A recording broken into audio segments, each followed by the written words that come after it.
시청자 여러분 안녕하십니까? 재테크 매거진 이것이 돈이다의 최혜린입니다. 새해 들어서 강남과 강북 간 부동산 시장 온도차가 뚜렷해지고 있죠. 강남 지역의 매수세는 서서히 살아나고 있고요. 강북 시장은 본격적으로 거품이 빠지고 있는데요. 올해 서울에서 집을 장만하고자 하는 분들에게는 강남과 강북 시장의 향후 전망이 중요한 포인트가 될 것 같습니다. 2009년 강남과 강북의 부동산 시장 기상도 첫 순서에서 자세히 알아보도록 할게요. 먼저 뉴스로 출발합니다.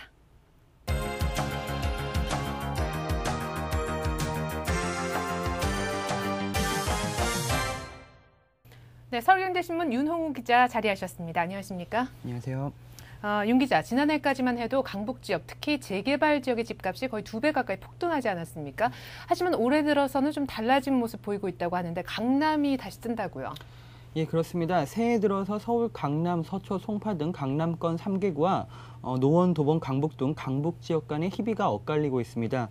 강남 일대는 지난해 연말부터 이어진 재건축 규제 완화, 제2롯데월드 허용 등 호재가 잇따르면서 매수세가 조금씩 움직이고 있고요.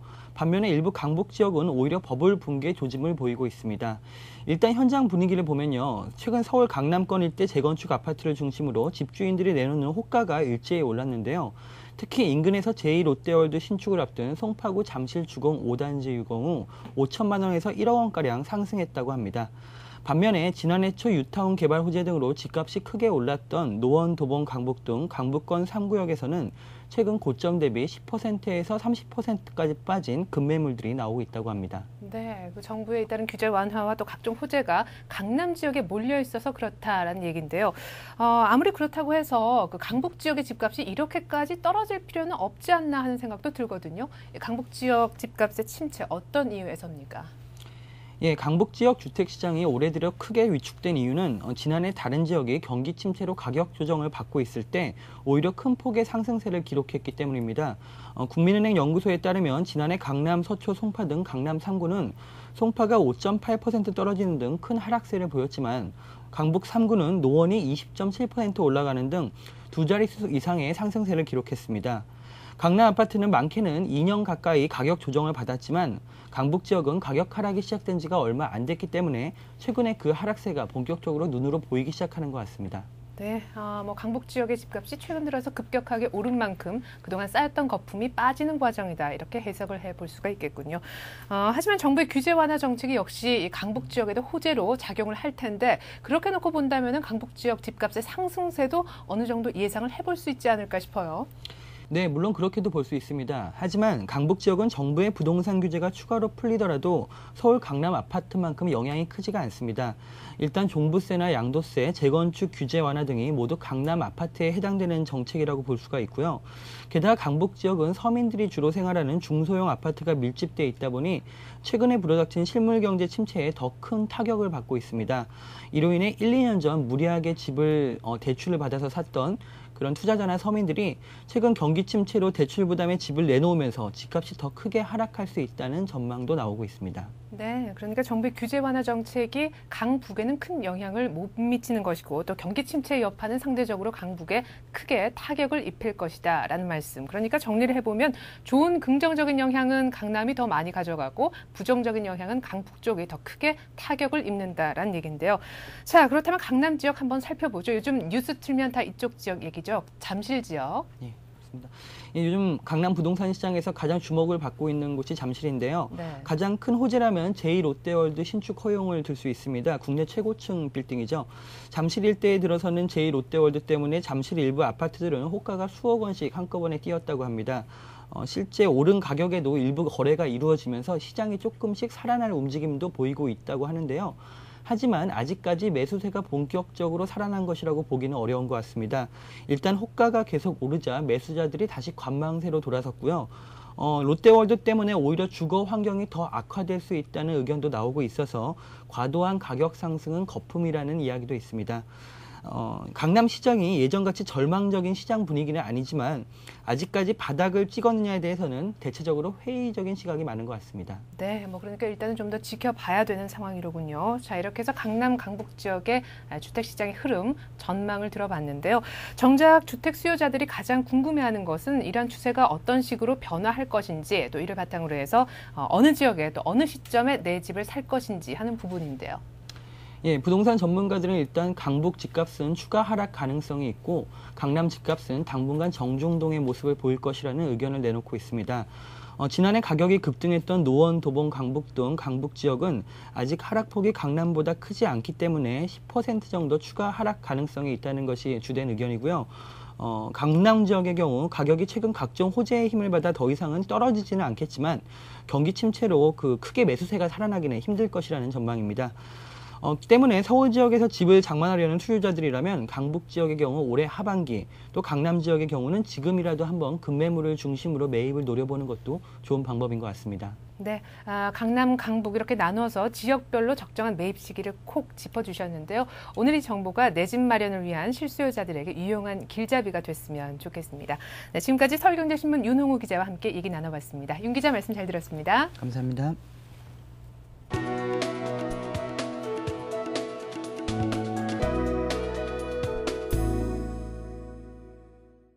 네, 전문가들의 예리한 안목으로 추천해드리고 있습니다. 투자 승부처 현장에 가다. 오늘도 알짜 경매 물건 소개해드릴 텐데요. 호환대학교 설춘환 교수님 모셨습니다. 안녕하세요. 안녕하세요. 네, 먼저 오늘의 경매 물건 소개부터 해주시죠. 네, 오늘 제가 소개해드릴 물건은 다양한 개발 호재로 투자 가치가 기대되는 아파트인데요. 먼저 화면으로 만나보시죠. 네. 동대문구 청량리동 23-11번지에 위치한 아파트로서 총 8개 동 1089세대의 대규모 아파트입니다.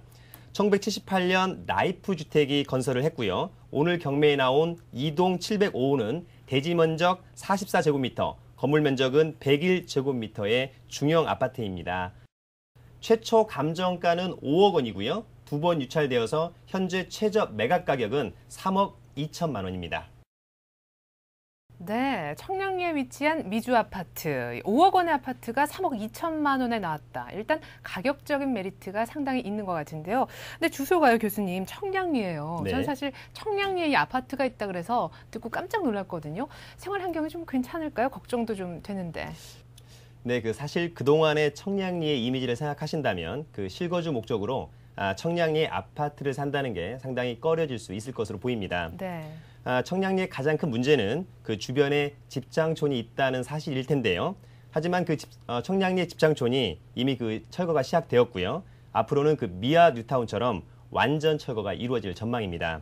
이 문제를 제외한다라고 한다면 주거지로서의 청량리는 크게 현재의 생활 여건과 앞으로의 투자 가치 두 가지의 매력을 갖고 있는 곳이라고 말씀드릴 수 있겠습니다. 네, 그렇군요. 그러니까 현재 생활 여건과 앞으로의 미래 투자 가치 두 가지 장점을 모두 갖추고 있는 것이 바로 이 청량리 미주 아파트라는 말씀이신데, 자, 그렇다면 먼저 현재 매력부터 한번 살펴주시죠. 네, 먼저 이 지역의 교통 여건이 상당히 편리하다는 것이 가장 큰 장점으로 들 수 있겠습니다. 지하철 1호선 청량리역에서 도보로 5분 거리에 있는 초역세권 아파트고요. 차로 5분이면 동부간선도로에 진입할 수 있는데요. 동부간선도로를 이용하면 서울 시내뿐만 아니라 경기도권까지도 다 연결이 되기 때문에 도로교통 역시 좋은 편입니다. 두 번째로 청량리역에 롯데백화점이 있는데요. 또한 한방 양령시장으로 유명한 경동시장이 도보로 10분 거리에 있습니다. 여기에 고려대 병원과 경희대 병원 등도 가까워서 생활 여건 또한 무척 양호한 편이라고 할 수 있겠습니다. 네, 듣고 보니까 청량리가 교통의 요지일 뿐 아니라 생활 환경도 참 잘 돼 있다 하는 생각이 드는데, 저도 지금 생각을 이렇게 해보면요. 대학 시절 MT 갈 때요. 청량리역 옆에 있는 롯데백화점에서 먹거리 잔뜩 샀던 기억이 나거든요. 그때도 참 편리하구나 생각을 했었는데 그 지역에 사는 분이야 오죽하겠습니까? 예, 근데 요즘은 주변 녹지 공간이요. 사실은 아파트를 고르는 가치를 따지는 데 있어서 상당히 중요한 요소로 지금 부각이 되고 있는데요. 이 부분은 만족할 만한 수준인지요? 네, 일단 집을 고를 때 상당히 중요하게 고려하는 부분이 바로 쾌적성 여부입니다. 우리 시청자 여러분들께서는 그 청량리역 바로 옆이라고 하니까 무척 시끄러울 거다라고 생각하시는 분이 많으실 텐데요. 네. 이 미주 아파트 단지가 규모가 워낙 크기 때문에 안으로 들어가 보면 생각보다 무척 조용한 아파트입니다. 또 근처에 그 홍릉 수목원이 있고요. 서울 안에서 보기 드문 수목원이라는 매력도 있지만 근처에 그 홍릉 근린공원이 있어서 간단한 산책이나 운동을 할 수 있게끔 잘 꾸며져 있습니다. 또한 그 청계천 걷고 싶은 거리 조성 계획이 이곳 그 청량리역까지 포함되어 있는데요. 걷고 싶은 거리 그 조성 계획이 완성되면 그동안 부족했던 녹지 휴식 공간도 여유롭게 마련될 것으로 기대합니다.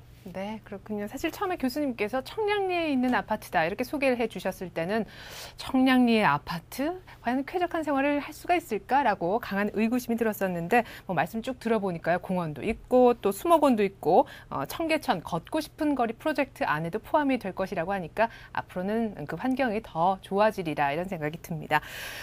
지금까지 현재 매력에 대해서 한번 살펴봤는데요. 그렇다면 지금부터는 미래 투자 가치에 대한 얘기를 좀 해보고 싶거든요. 네. 앞으로의 그 개발 계획 어떤 것들이 잡혀 있나요? 네, 그 청량리 미주 아파트는 바로 이 부분에서 무척 높은 점수를 주고 싶은 아파트입니다. 먼저 그 청량리역에 그 현재 건설 중인 민자 역사가 완공이 되면 민자 역사를 중심으로 새로운 그 첨단 쇼핑 시설이 들어설 예정입니다. 여기에 그 민자 역사와 그 청계천을 잇는 그 3km의 보행로가 조성이 되면 그 주변의 작은 공원들이 함께 그 조성될 계획인데요. 또한 그 청량리 도시환경정비구역에 있는 그 집장촌이 완전 철거가 되면서 서울 동북권을 상징할 수 있는 그 랜드마크급 건물들이 들어설 예정인데요. 이곳에는 호텔 그리고 컨벤션 센터, 복합 쇼핑몰이 들어서게 됩니다. 이렇게 되면 청량리가 가지고 있던 기존의 이미지를 깨끗이 벗고 새로운 주거, 문화, 상업 공간으로서 거듭나게 될 것 같고요. 또 아파트의 가치에도 큰 영향을 줄 것으로 생각이 됩니다. 네, 그렇겠군요. 앞으로의 미래 가치가 더 기대되는 청량리 미주 아파트. 이제부터는 새로운 마음, 새 눈으로 이 가치를 좀 따져봐야 될 것 같습니다. 자, 그렇다면 본격적인 아파트의 기본 정보 드릴게요. 교수님. 네, 이건 그 미주 아파트는 동대문구 청량리동 23-11번지에 위치한 아파트로서 총 8개 동 1089세대의 대규모 아파트입니다. 1978년 라이프 주택이 건설을 했고요. 오늘 경매에 나온 2동 705호는 대지 면적 44제곱미터, 건물 면적은 101제곱미터의 중형 아파트입니다. 방 3개 그리고 욕실 하나에 중앙난방 복도식 아파트입니다. 네, 준공한 게 지금 1978년이면요. 제가 태어나기도 전이고 벌써 30년 정도 그렇게 된 아파트인데 이 정도면 재건축에 대한 논의가 있을 법도 한데요. 네, 그렇습니다. 그 과거에 이 아파트에 대한 그 재건축이 추진되었었는데요. 안전 진단 문제로 인해서 재건축이 무산된 적이 있었습니다. 아파트의 준공 연도가 상당히 오래되었기 때문에 그 재건축 논의가 꾸준히 진행이 되고 있습니다만은 아직까지는 그 구체적인 추진 일정이 잡혀 있지는 않은 상태입니다. 그렇군요. 네. 그래 앞으로 경기가 좋아지면은 재건축에 대한 논의도 보다 활발하게 이루어지겠죠. 자, 이번에는 미주 아파트 2동 705호에 대한 자세한 권리 분석을 해드릴게요. 네, 일단 이 사건의 말소기준 권리는 2007년 7월 26일자 중소기업은행의 가압류가 되겠습니다. 그 이후에 기입된 나머지 3건의 가압류와 강제경매 개시결정 기입 등기는 낙찰 후에 모두 말소가 됩니다. 하지만 현재 이 아파트에는 임차인인 이모 씨가 점유 사용하고 있는데요. 말소기준 권리보다 앞서서 대항력을 갖춘 선순위 임차인으로 보입니다. 네, 대항력을 갖춘 선순위 임차인이 있다. 이럴 경우 입찰자 입장에서는 어떤 문제가 발생할 수 있나요? 네, 일단 그 일반인들이 그 물건을 선별하다가 선순위 임차인이라고 하는 표현이 나오면 무조건 그 인수 대상으로 파악을 하면서 상당히 부담을 느끼는 것이 실무적인 예인데요. 네. 이 사건은 임차인이 선순위 임차인이면서 확정일자도 빨리 받았기 때문에 대항력과 동시에 선순위로 우선 변제권도 가진 자입니다. 따라서 이 임차인이 배당 요구 종기일인 2008년 10월 27일까지 배당 요구를 적법하게 했기 때문에 이럴 경우에 낙찰이 되면 보증금 1억 3,500만 원을 전액 선순위로 배당을 받게 됩니다.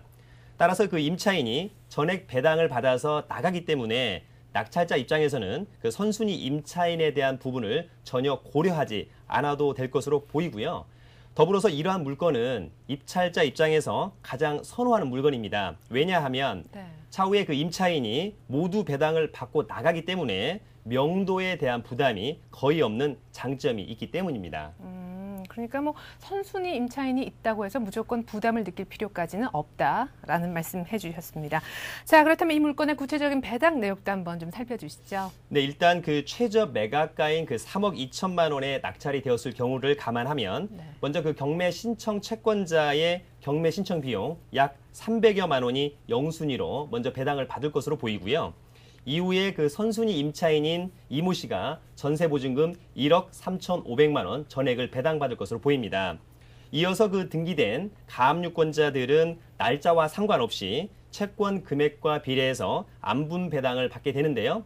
그렇다면 중소기업은행이 1,300만 원, 그리고 신용보증기금 위탁 업무 수탁기관 중소기업은행이 1,300만 원, 그리고 김모 씨가 1억 2천만 원, 그리고 마지막으로 신용보증기금이 3,600여만 원을 배당받을 것으로 보입니다. 네, 이 사건은 안분배당 물건이라는 점도 참고하시면 도움 많이 되겠습니다. 자, 이어서 주변 시세를 한번 알아보고 싶은데 최근에 이런 말이 있죠. 영화 그녀를 믿지 마세요가 아니고요. 감정가를 믿지 마세요. 왜냐하면 요즘 그 감정 당시에 비해서 주변 시세가 너무 많이 떨어져 있기 때문에 주변 시세 파악에 어려움이 그렇게 예상이 되고 있는데요. 교수님, 이 최근 미주 아파트의 가격 변동폭은 얼마나 컸나요? 네, 그 미주 아파트는 그 다양한 개발 호재들 덕분에 지금 현재 그 보합세를 유지하고 있는 편인데요. 그 주변 중개업소에 문의한 결과 매도가는 5억 3천만 원에서 5억 8천만 원 사이로 형성되어 있는 것 같습니다. 또한 그 2008년 그 같은 아파트 14층이 5억 4,500만 원에 실거래된 사례가 있고요. 인근 아파트를 보면 제기동의 안암골 벽산 아파트 117제곱미터가 5억 5천만 원, 그리고 제기동 한신 아파트 115제곱미터가 5억 2천만 원 정도의 시세를 형성하고 있는 것으로 보입니다. 네, 감정가 대비 시세도 그다지 많이 차이가 나진 않는 모습인데요. 계속해서 주변 유사 낙찰 사례도 한번 살펴보죠. 네, 먼저 그 2008년 7월 14일 청량리동 60번지 그 한신 아파트 108동 302호 건물이 감정평가액 3억 3천만 원보다 약 10여 % 높은 3억 6,328만 원에 낙찰된 사례가 있고요. 이는 부동산 가격 하락 전에 청량리역 주변의 개발 호재에 대한 기대가 반영된 가격이라고 생각이 듭니다. 네. 또 하나 그 참고해 볼 만한 사례가 2008년 5월 19일 휴경동 365번지 그 동일 하이빌 103동 1201호에 대한 경매가 감정가액 5억 5천만 원, 낙찰가 5억 2천만 원으로 낙찰된 사례가 있었습니다. 네, 이렇게 해서 최근 낙찰 사례 또 주변 시세까지 한번 살펴봤는데요. 가격적인 면에서 한 번, 또 투자 가치 면에서 또 한 번 놀라게 되는 더블 메리트가 있는 그런 물건이라는 생각이 듭니다. 자, 그렇다면 마지막으로 경매 일정 좀 한번 챙겨주시죠. 네, 그 이 건 동대문구 청량리동 235-11번지 미주 아파트 2동 705호에 대한 경매는 서울 북부지방법원 2008 타경 13,852번으로 현재 경매 6개에서 진행 중에 있습니다. 또한 매각은 2009년 2월 9일 오전 10시에 입찰법정에서 진행될 예정이고요. 최초 감정가는 5억 원이고요. 두 번 유찰되어서 현재 최저 매각 가격은 3억 2천만 원입니다. 네. 기존의 부정적인 이미지를 벗고 교통, 녹지, 생활 여건이 두루두루 좋아질 수 있는 그런 개발 호재를 안고 있는 청량리 미주 아파트. 투자에 관심 있는 분들은 경매 시 꼭 기억해 두시면 좋겠네요. 자, 계속해서 설 교수님과 함께 경매 시 일어날 수 있는 궁금증에 대해 알아볼 텐데요. 먼저 첫 번째 궁금증 먼저 확인해 볼게요. 네, 그러니까 집 앞에 있는 진입로가 지금 경매 잡혀 있어서 집이 고립될 위기에 처해 있는데요. 집이 무슨 섬도 아니고 말이죠. 이럴 때는 어떻게 하는 게 좋습니까? 네, 일단 이럴 경우 그 관습상 법정 지상권이 성립되는 공용사도로 보입니다. 그 만약 집 앞에 진입 도로가 경매에 붙여진 경우에는 그 진입 도로가 유일한 도로이고 또 그 도로 이외에 다른 통로가 없으면 관습상 공용사도로 인정하게 되어서 출입을 방해하거나 요구할 수 없을 것으로 보입니다. 만약 이를 무시하고 통행을 방해하게 된다면 형사처벌과 민법상 손해배상을 청구할 수 있을 것 같습니다. 그러나 그 다른 도로가 있으면 그 낙찰자는 출입을 통제할 수도 있을 것으로 보이니까요. 다른 도로가 있으면 낙찰자는 출입을 통제하고 토지를 낙찰자의 용도에 따라서 사용할 수도 있을 것으로 보입니다. 다만 이러한 점은 그 획일적으로 말씀을 드리는 것은 적절치 않기 때문에 사례별로 그 판례 등을 통해서 다시금 확인하는 절차가 필요할 것으로 보입니다. 네, 그러니까 어디까지나 케이스 바이 케이스지만 지금 이 사례의 경우에는 가장 중요한 것이 이 진입로가 유일한 통로가 되느냐 그렇지 않느냐 부분인 것 같습니다. 만약 유일하다면은 공용사도로 인정이 되면서 다행이겠지만 유일한 도로가 아니라 뭐 따로 돌아가는 먼 길이 있다라고 한다면은 그 낙찰자에게 모든 권한이 넘어가게 되기 때문에 통행을 하는 데 있어 제약이 있을 수 있다는 점 명심하시는 게 좋겠네요. 자, 계속해서 다음 질문 확인해 볼게요.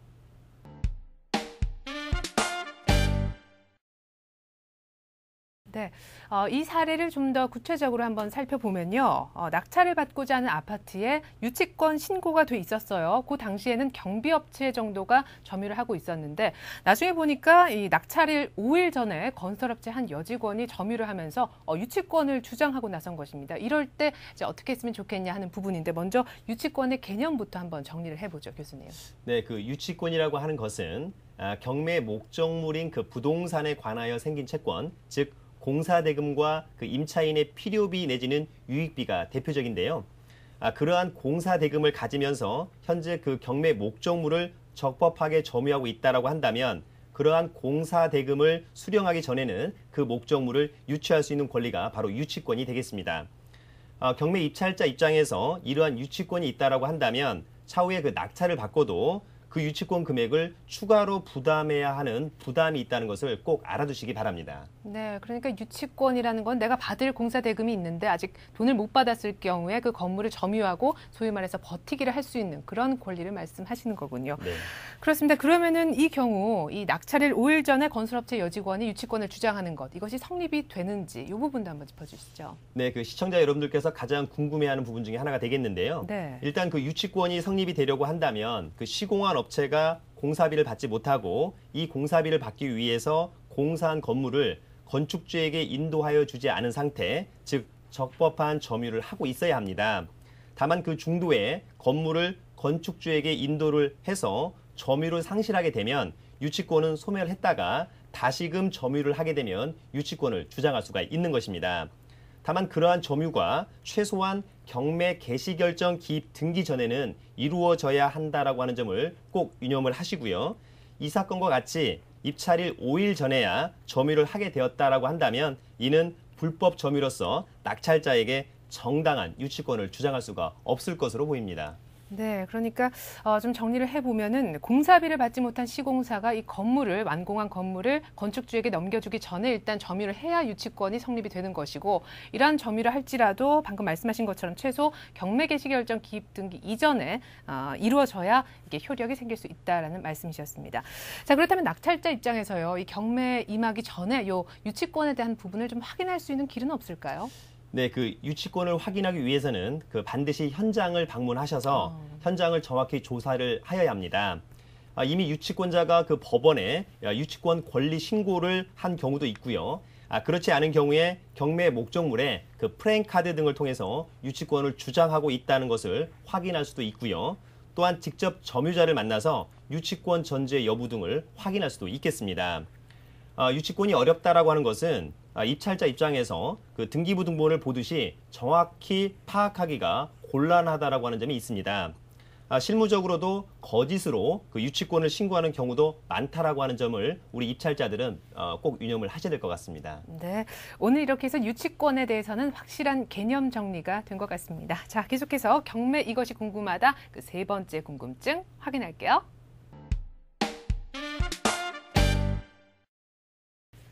네, 이런 사례가 의외로 많이 있죠. 임차한 집이 경매로 넘어가게 됐는데요. 다행히 전입을 하면서 확정 일자도 받아뒀고 배당 신청도 했습니다. 보니까 배당 순위도 한 2순위 정도에 해당이 되는 것 같아요. 근데 문제는 배당 요구 종기일 이전에 배당 요구를 했었어야 되는데 그렇지 못하고 4일이나 뒤에 배당 신청을 한 것입니다. 자, 이럴 경우에 배당을 받을 수 있는지요, 교수님? 네, 일단 그 배당 요구 종기일 안에 그 배당 요구를 하지 못했을 경우에 그 배당 요구를 못한 귀책 사유가 어디에 있느냐에 따라서 배당을 받을 수도 못 받을 수도 있을 것 같습니다. 다시 말하면 경매 개시 결정 이후에 그 집행법원의 지시에 따라서 그 집행관이 현황조사를 나왔고 그 후에 임차인의 현황조사를 한 뒤에 집행법원에서 임차인에게 배당 요구 종기일 안에 배당 요구를 하라는 그 통지서를 받았음에도 불구하고 배당 요구를 하지 않았다라고 한다면 이는 임차인의 귀책 사유가 되어서 배당을 받을 수 없을 것으로 보입니다. 그러나 그 임차인이 그 천재지변 등의 사유로 인해서 부득이하게 그 배당 요구 종기를 지키지 못한 사정이 있다라고 한다면 그러한 사유를 증빙 서류로 해서 첨부해서 집행법원에 배당 요구를 하게 된다면 그 집행법원의 판단에 따라서 배당 요구를 받아들이는 경우도 있을 것으로 보입니다. 네, 임차인의 실책인지 아닌지 여부를 따져서 배당 참여 여부가 결정이 되는군요. 아무리 그렇다 할지라도 가장 좋은 케이스는 역시 배당 요구 종길 이전에 배당 신청을 하는 것이 되겠고요. 자, 이렇게 해서 경매 시 일어날 수 있는 다양한 궁금증들 한번 풀어봤는데요. 지금까지 도움 말씀에 호원대학교 설춘환 교수님이셨습니다. 설 교수님 말씀 잘 들었습니다. 네, 감사합니다.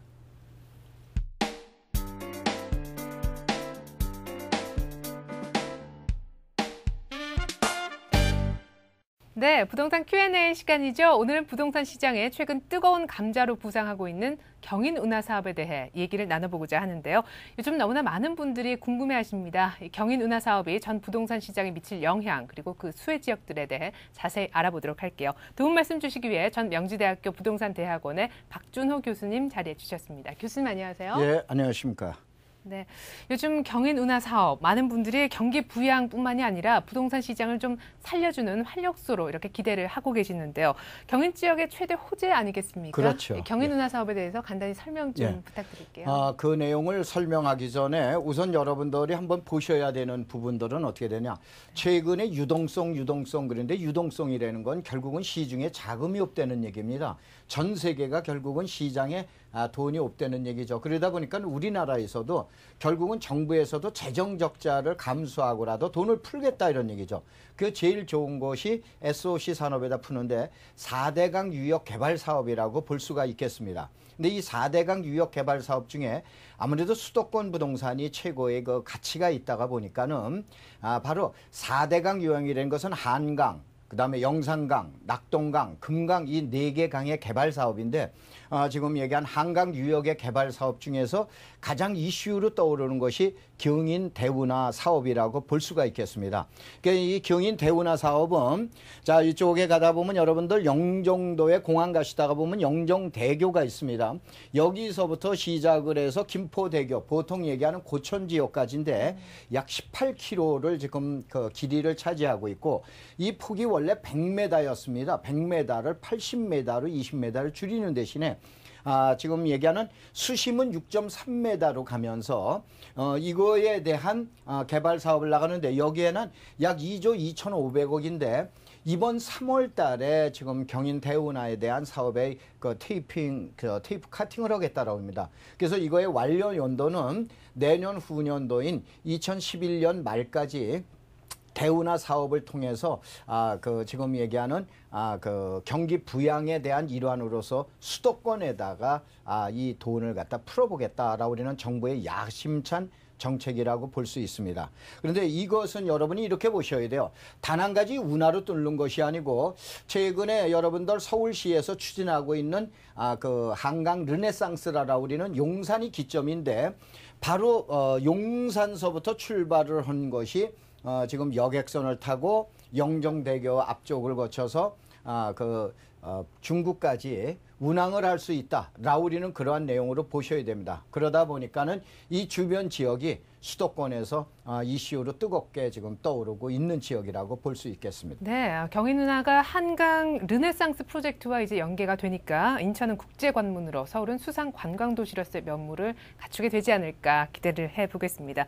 근데 교수님께서 좀 전에요. 경인운하에 대한 호재 지역을 쭉 말씀을 해주셨는데 제 생각에는 아무래도 인천이 가장 큰 영향을 받게 될 것 같아요. 인천 현재 분위기는 어떤가요? 제가 방송 관계 때문에 그 청라지구서부터 그 걸포지구로 해서 고천지구까지 한번 지난주에 다녀왔습니다. 네.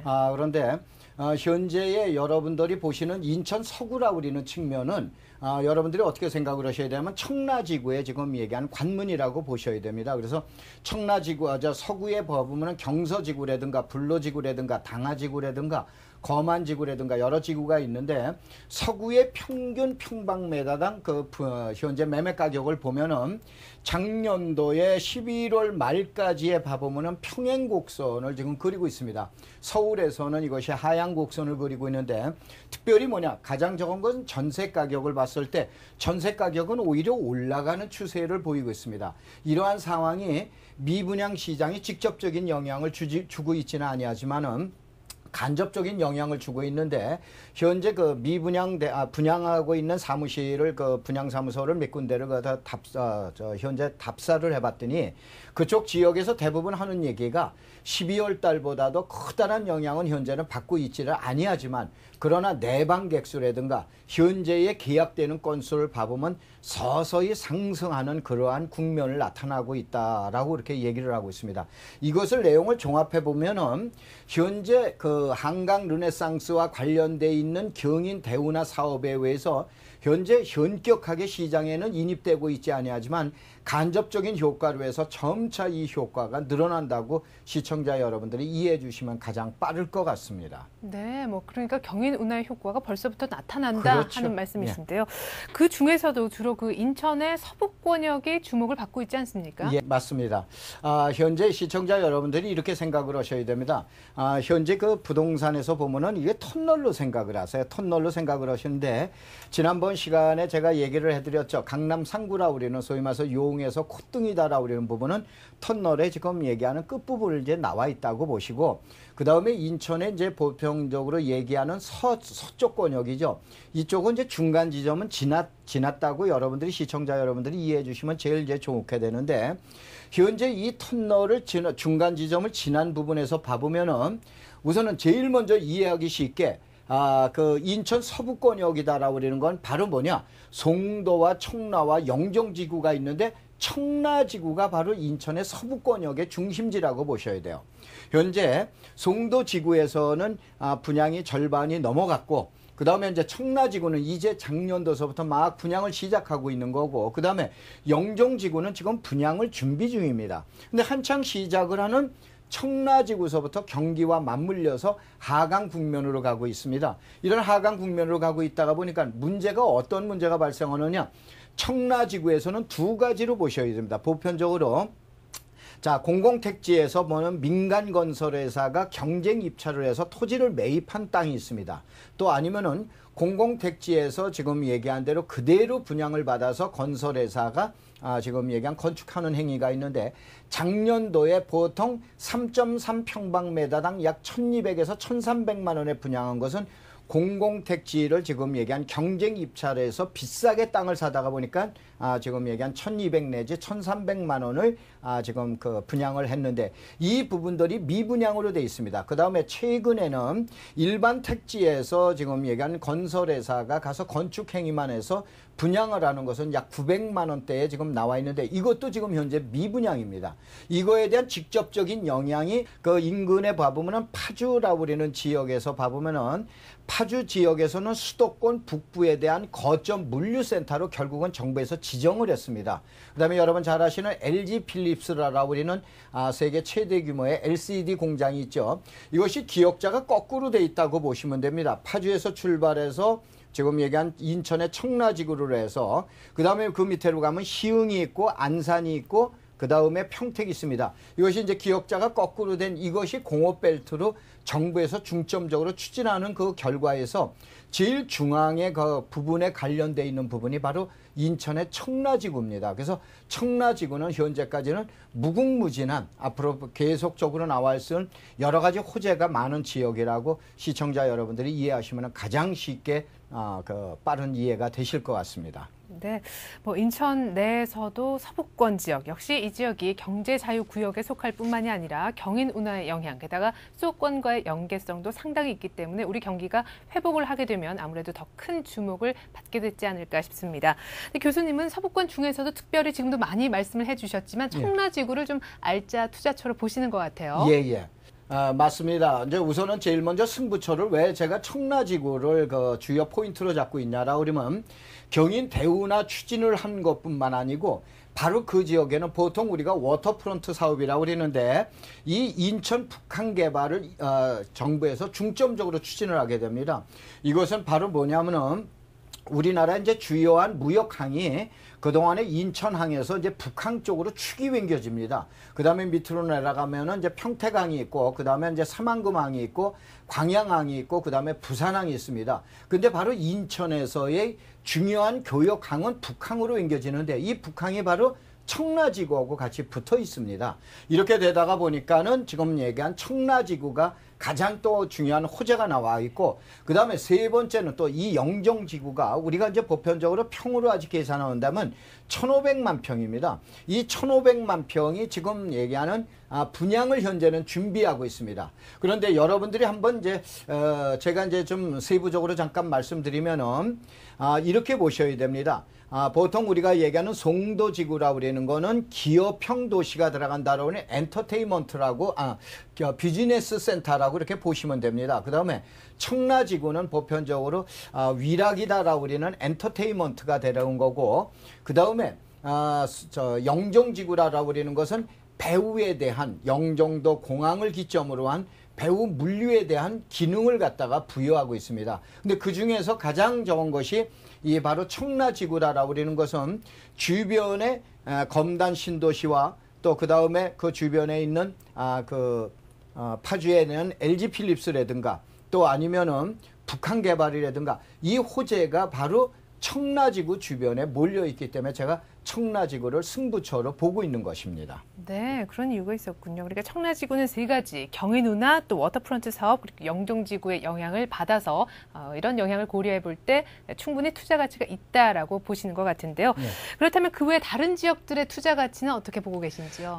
여러분들이 시청자 여러분들이 이렇게 보셔야 될 겁니다. 자, 이 청라지구에서 봐보면은 주변에 가장 적은 것이 인천 경제 자유구역이다라고 우리는 내용을 이해를 하셔야 됩니다.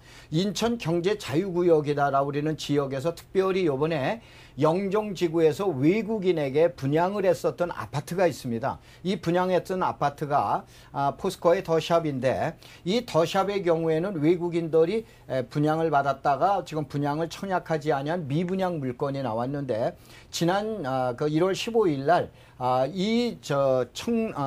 송도지구에서 나와있던 더샵의 경우에는 평균 경쟁률이 29대 1이었고 최고 경쟁률은 56대 1까지 올라갔습니다. 그런데 참고적으로 한번 여러분들이 잘 이해하셔야 되는 건 이 지역의 평균 분양가, 2년 전에 분양가가 얼마냐면은 3.3 평방미터로 계산하면 1,310만 원에서 1,320만 원입니다. 그런데 좀 전에 말씀드린 것처럼 청라지구는 현재 900만 원대에 분양을 하고 있습니다. 그런데 여러분들 아마 뉴스를 보셔서 아시는 것처럼 이 지역의 프리미엄이라고 보통 얘기하는 것이 약 8천에서 1억 5천까지 붙어 있다가 보니까는 청약 예금 통장 같은 경우에 가점제에서 55점을 기준으로 했을 때 약 2천만 원에서 3천만 원의 프리미엄이 붙었습니다. 또 이 아파트를 분양받는 분들은 보편적으로 약 7천에서 1억 5천 정도의 프리미엄이 붙어 있다 보니까는 최근에 수도권 아니야 전국에서 지금 얘기하는 경쟁률이 가장 높은 경쟁률이 나왔던 것이 이 송도지구입니다. 근데 이 송도지구에 가장 직접적인 영향을 받는 것이 청라지구이기 때문에 시청자 여러분들에게 또 강력하게 관심을 가져보라고 추천해드리는 지역이 이 지역이라고 보시면 되십니다. 그러니까 정리를 좀 해보면은 청라지구는 경인우나 또 워터프론트 사업, 영종지구의 영향을 많이 받기 때문에 투자 가치가 충분하다라고 보시는 것 같은데요. 그렇다면 그 외에 다른 지역들의 투자 가치는 어떻게 판단을 할 수가 있을까요? 여러분들이 우선 이렇게 보셔야 되십니다. 인천 경제자유구역에 이제 우선 포함되느냐라고 그랬는데 많은 분들이 뭐냐면은 보통 여러분 얘기 들어보셨을 겁니다. 검단지구라든가 불로지구라든가 뭐 당하지구라고 들어보셨는데 이 지역은 경제자유구역이 아닙니다. 인천시에도 포함도 돼 있고 김포시에도 포함이 돼 있는데 바로 뭐냐면은 수도권 정비 계획을 이렇게 보셔야 돼요. 3개 권역이 있습니다. 한강의 상류 지역은 바로 자연보전권역이 되고 서울과 주변의 위성도시는 과밀억제권역입니다. 그 다음에 나머지 지역은 성장관리권역인데, 자, 과밀억제권역에서는 공장의 이전이나 증축이나 또 이러한 신축을 불허하고 있습니다. 그런데 이것이 어긋나는 게 경제 자유구역이다라 그러면 외국인이 와서 공장도 마음대로 짓고 대학도 마음대로 만들어 내놓고 그래야 되는데, 바로 수도권 정비 계획하고 문제가 걸리기 때문에 이번에 정부에서는 바로 인천시 중에서도 청라지구, 그 다음에 송도지구, 그 다음에 영종지구, 이 3개 권역을 과밀억제권역에서 성장관리권역으로 해제를 해줬습니다. 이렇게 되다 보니까 무슨 문제가 발생을 하냐? 과밀억제권역에서는 보통 3년에서 5년 동안 아파트를 분양을 받게 되면 전매 제한이 걸리는데, 성장관리권역에서는 이것이 짧아집니다. 1년에서 3년으로 됩니다. 그러다 보니까 청라지구 같은 데가, 또 송도지구에서는 바로 어떻게 되냐? 1년에서 3년만 지나게 되면은 아파트를 재매각을 할 수 있다, 이런 얘기죠. 이렇게 되다가 보니까는 더불어서 청라지구와 함께 인천 경제자유구역의 가치가 높아졌다고 이렇게 여러분들이 보셔야 되십니다. 네, 그러니까 뭐 다 같은 경인운하 주변 지역이라 할지라도 그렇죠. 경제자유구역 안에 드는지 또 성장관리권역 안에 편입이 되는지 여부에 따라서 투자 가치가 완전히 달라진다. 완전히 달라지게 예, 됩니다. 그런 말씀 해주셨습니다. 뭐 특별히 성장관리권역 안에 편입이 되면은 또 전매 제한 기간이 완전히 또 완화가 될 수 있으니까 이 부분도 주의해서 살펴보시는 게 좋겠네요. 자, 계속해서 검단지구도 좀 짚어보고 싶은데요. 검단지구는 같은 인천이라 할지라도 청라하고는 완전히 다른 그렇죠. 모습을 보이고 있죠. 검단지구는 아까 설명을 드린 것처럼 여러분들이 이렇게 보셔야 됩니다. 이 검단 신도시라고 그러는 거는 바로 여기에 나와 있는 청라지구, 인천경제자유구역 밖에 있는 지역이 되다 봅니다. 그러다 보니까 이쪽 지역에서는 전매 제한 기간이 과밀억제권역으로 들어갑니다. 다만 여러분이 김포 신도시는 또다시 성장관리권역입니다. 시청자 여러분들이 굉장히 복잡해 하실 텐데, 인천광역시 안에서 경제자유구역은 지금 얘기하는 성장관리권역, 김포시도 성장관리권역, 그러나 인천시의 경제자유구역 아닌 지역과 부천시는 바로 뭐냐? 과밀억제권역으로 들어간다고 보셔야 돼요. 그러다 보니까 현재 검단 신도시에는 신도시 지정을 해놨습니다만은 현재 주민열람이라든가 아니면 공청회 절차를 지금 준비 중이기 때문에 아직은 검단 신도시에서 기존의 불로지구라든가 당하지구라든가 이러한 지역들은 이미 분양이 되고 있지만 그 인접 지역의 신도시 지역으로 들어간 지역은 아직까지는 보상이 이루어지지 아니하고 있는 전초적인 단계라고 여러분이 이해를 하시면 되실 겁니다. 네, 근데 교수님 사실 이 지역의 경우에는 경인운하가 아니라 할지라도 이전부터 경제자유구역이라고 해서 주목을 많이 받았잖아요. 그렇죠. 그런데 여러분이 이렇게 생각을 하셔야 돼요. 경제자유구역에서 들어가 있는 것은 지금 얘기하는 청라신도시는 좀 전에 설명을 드린 것처럼 엔터테인먼트 위주로 가게 되는 거고, 송도신도시라는 건 비즈니스 센터, 소위 말해서 외국인들이 와서 기업을 하거나 이런 경우에는 송도신도시로 들어가라. 그 다음에 만약에 위락단지나 병원이나 대학을 갖다 들어가게 된다 그러면 청라신도시 주변으로 청라신도시로 들어가라 라고 그러는 것이 이제 정부의 그 방침입니다. 바로 경제자유구역에서 지금 나와 있는 내용이고 그러는데, 여러분들이 여기에서 보셔야 되시는 거는 바로 청라신도시, 지금 얘기한 경제자유구역으로 들어가 있느냐 아니면 그 뒤에 바깥으로 빠져 있느냐에 따라서 문제가 발생하는데, 제가 하나 참고적으로 말씀을 드릴 것 같으면 이 지역에서는 기반시설이 아직도 열악합니다. 소위 말해서 우리가 보통 얘기하는 불로지구라든가 당하지구라든가 이런 경우에는 고속도로도 없고, 그 다음에 인천 지하철만 지금 얘기하는 다 있는 상태이고 그런데, 바로 경인 고속도로를 직선화로 가정 뉴타운으로 해서 직선화로 들어가고, 그 다음에 9호선의 연장선이 들어가게 됩니다. 한강 신도시로 해서 연장선이 들어가게 되는데, 이와 같은 기반시설이 갖춰져 있지 않아야 하다가 보니까 보편적으로 3.3 평방미터당 지금 현재 700에서 800만 원을 지금 주변에서 거래 시세를 제가 분석을 했습니다. 이 내용은 바로 뭐냐면은, 여러분들이 기반시설이 갖춰졌을 때는 현재 수도권에서 700에서 800만 원 3.3 평방미터당 분양하는 지역이 저 평택이나 안성이나 이러한 지역만이 좀 멀리 떨어져 있는 지역인데 가장 수도권에서 약 30-40km로 가까운 지역에서는 이 지역임에도 불구하고 기반시설이 안 갖춰져 있는데 조만간에 기반시설이 갖춰질 거로 예측하고 있습니다.